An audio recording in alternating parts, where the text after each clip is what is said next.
नमस्कार विद्यार्थी मित्रांनो,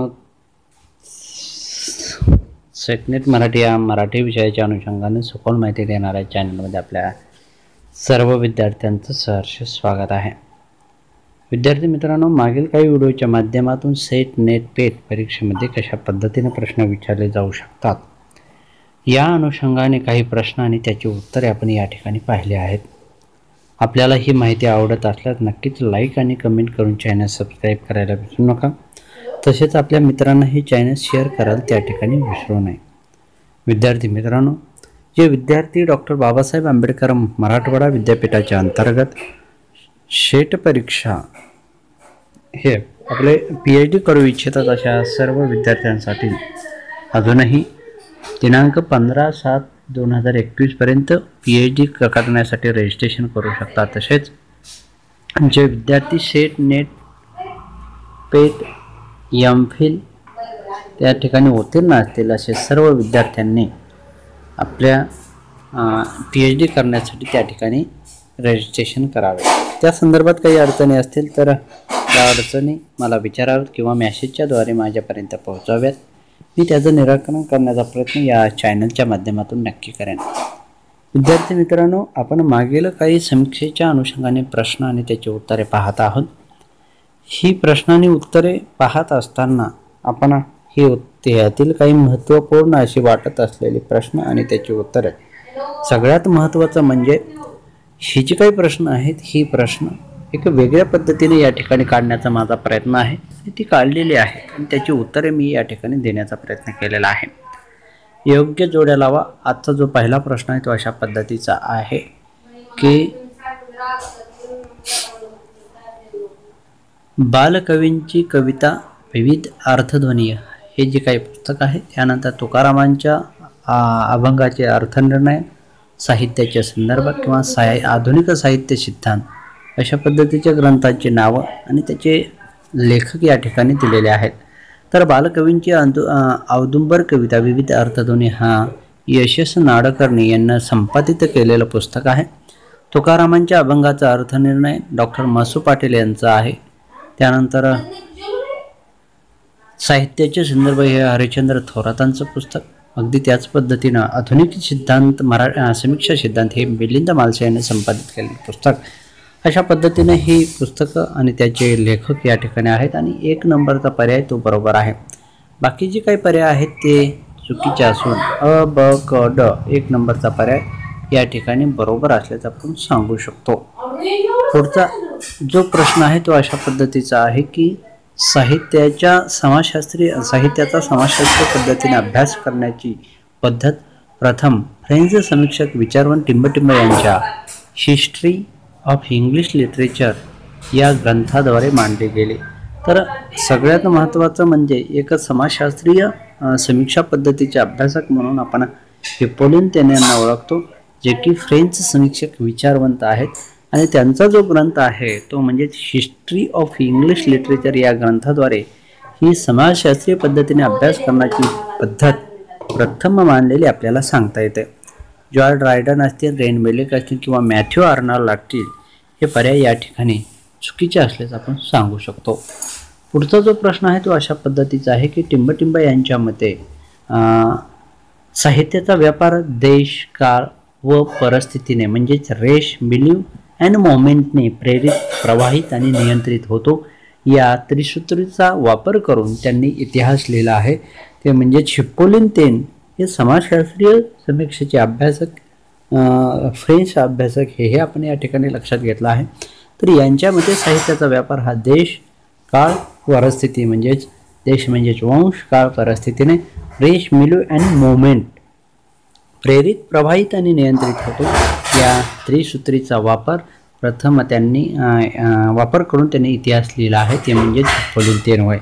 विद्यार्थी मित्रांनो, आता कधी कधी तुम्हाला प्रश्न विचारत असताना अशा पद्धतीने इथं विचारलं जरी हिप्पोलियन यांनी साहित्याचा व्यापार देश, काळ, परिस्थितीने प्रेरित, प्रवाहित आणि नियंत्रित होतो या त्रिसूत्राचा वापर करून त्यांनी इतिहास लेखन केले ही विधाने, तर सर्व विधाने या ठिकाणी बरोबर आहेत। बाकीचे जे पर्याय आहेत हे या ठिकाणी चुकीचे आहेत, म्हणजेच फ्राईड, रेनवेले किंवा जॉन ड्रायडन। तर पहिला जो पर्याय आहे तो बरोबर पर्याय असल्याचं आपण सांगू शकतो। पुढचा प्रश्न अशा पद्धतीचा आहे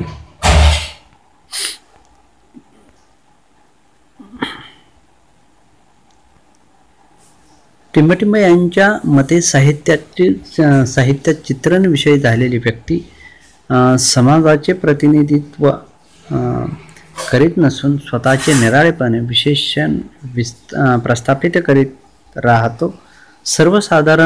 सर्वसाधारणाहून ती वेगळी, अपवादात्मक, अलौकिक असते. उदाहरणार्थ कालिदासाची नायिका शकुंतला असेल किंवा शेक्सपियरचे पात्र हेमलेट सारखे पात्र त्या ठिकाणी असले, याचे काही व्यक्तिरेखा आहेत. तर हिप्पोलियन यांनीच अशा पद्धतीचं मत मांडलेलं आहे की साहित्यात चित्रणविषयी झालेली जी काही व्यक्ती असते ती समाजाचे प्रतिनिधित्व करीत नसून स्वतःचे वेगळेपण विशेषण प्रस्थापित करीत राहते. विशेषतः सर्वसाधारण ती वेगळे, अपवादात्मक, अलौकिक असते. आणि त्याचं उदाहरण म्हणून त्याने कालिदासाची नायिका शकुंतला आणि शेक्सपियरचे पात्र हेमलेट हे दिलेले आहेत. हे मत सुद्धा हिप्पोलियन यांचं आहे. जॉय ड्रायडन असेल, रेनवेले किंवा फ्राईड असतील हे पर्याय या ठिकाणी चुकीचे आहेत. पुढचा जो प्रश्न आहे तो अशा पद्धतीचा आहे की भरतमुनी यांनी नाट्यशास्त्रात लोकधर्मी नाट्यधर्मी हा विचार केलेला आहे. हे विधाने तर भरतमुनींनी आपल्या नाट्यशास्त्र या ग्रंथात लोकधर्मी आणि नाट्यधर्मी हा विचार मांडलेला आपल्याला या ठिकाणी सांगता येतो. आणि म्हणून इथं जे काही आहेत ते दोन्ही पर्याय या ठिकाणी आपल्याला बरोबर असल्याचं सांगता येतं. जे तुम्हाला साहित्य समीक्षेच्या अनुषंगाने ज्यावेळेस आपण चर्चा किंवा अभ्यास करत असतो अशा वेळेस अभ्यास करत असताना असे जे काही प्रश्न आहेत हे प्रश्न तुम्हाला या ठिकाणी विचारले जाऊ शकतात आणि म्हणून त्याची उत्तरं आपण या ठिकाणी पाहत आहोत. पुढचा जो प्रश्न आहे तो अशा पद्धतीचा आहे की टिंबटिंब अभ्यासक समाजशास्त्रीय भूमिकेला नकार देताना आपल्याला दिसून येतात. ते म्हणजे कलावादी जे अभ्यासक आहेत ते समाजशास्त्रीय भूमिकेला त्या ठिकाणी नकार देताना दिसून येतात. ऐतिहासिक असेल, मानसशास्त्रीय किंवा स्त्रीवादी अभ्यासक इथं नाहीत, परंतु कलावादी अभ्यासक जे आहेत ते समाजशास्त्रीय भूमिकेला नकार देताना दिसून येतात. पुढचा जो प्रश्न आहे तो अशा पद्धतीची कलाकृती जेवढी समाज निरपेक्ष तेवढी ती अधिक चांगली.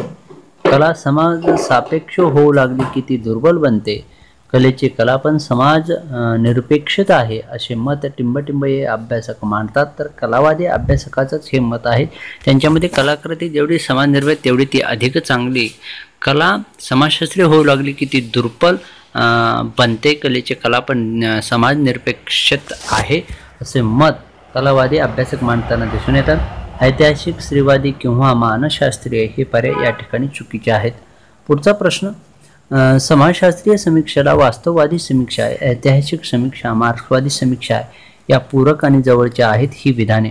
आता विद्यार्थी मित्रांनो असे जे काही प्रश्न आहेत ह्या प्रश्नांचं बऱ्याच वेळेस अशा प्रश्नांचा जर सराव करणं आपल्याला गरजेचं आहे. कारण अशा पद्धतीचे प्रश्नांचा जो काही मागील काही प्रश्नपत्रिका पाहिल्याच्या नंतर आपल्या असं लक्षात येते की अशा पद्धतीचे प्रश्न तुम्हाला जास्त प्रमाणात इथून पुढे विचारले जाऊ शकतात.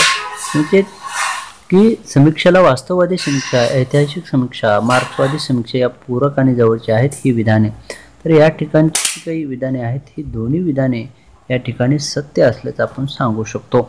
दोन्ही विधाने असत्य किंवा विधानातील उत्तरासत्य, विधानातील पूर्वार्ध सत्य हे पर्याय चुकीचे असून पहिला जो पर्याय आहे पहिला जो पर्याय आहे तो पर्याय या ठिकाणी बरोबर असल्याचं आपण सांगू शकतो. पुढचा जो प्रश्न आहे तो शेवटचा प्रश्न या ठिकाणी आपण पाहणार आहोत.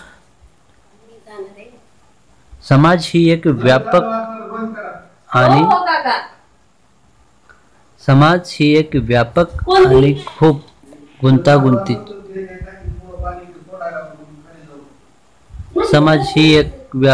आणि खूप गुंतागुंतीची मूर्त संकल्पना आहे. संस्कृती व्यवस्था हे समाज व्यवस्थेचे एक महत्त्वाचे अंग असते. तर चित्र, संगीत, नाट्य, साहित्य, नृत्य आदी कला व्यवस्था ह्या संस्कृती व्यवस्थेचे घटक असतात ही विधाने परत एकदा पहा की समाज ही एक व्यापक आणि गुंतागुंतीची मूर्त संकल्पना आहे. संस्कृती व्यवस्था हे समाज व्यवस्थेचं एक महत्त्वाचं अंग असतं. तर चित्र असेल, संगीत असेल, नाट्य असेल, साहित्य असेल, नृत्य असेल आदी कला व्यवस्था ह्या संस्कृती व्यवस्थेचे घटक असतात। तुम्ही मागील काही प्रश्नपत्रिका पाहिल्याच्या नंतर अशा पद्धतीच्या प्रश्नावर जास्त भर असताना आपल्याला दिसून येतो। ते म्हणजेच संस्कृती व्यवस्था असेल, साहित्याचा इतिहास असेल, याच्यावर प्रश्न विचारले गेलेले आहेत आणि म्हणून ते जी काही विधाने आहेत ही सर्व विधाने या ठिकाणी सत्य आहेत। दोन्ही विधाने असत्य, विधानातील उत्तरार्ध सत्य किंवा विधानातील पूर्वार्ध सत्य हे पर्याय या ठिकाणी चुकीचे आहेत। विद्यार्थी मित्रांनो, अशाच काही प्रश्नांच्या माध्यमातून आपण अजूनही चर्चा या ठिकाणी प्रश्न आणि उत्तरे पाहणार आहोत।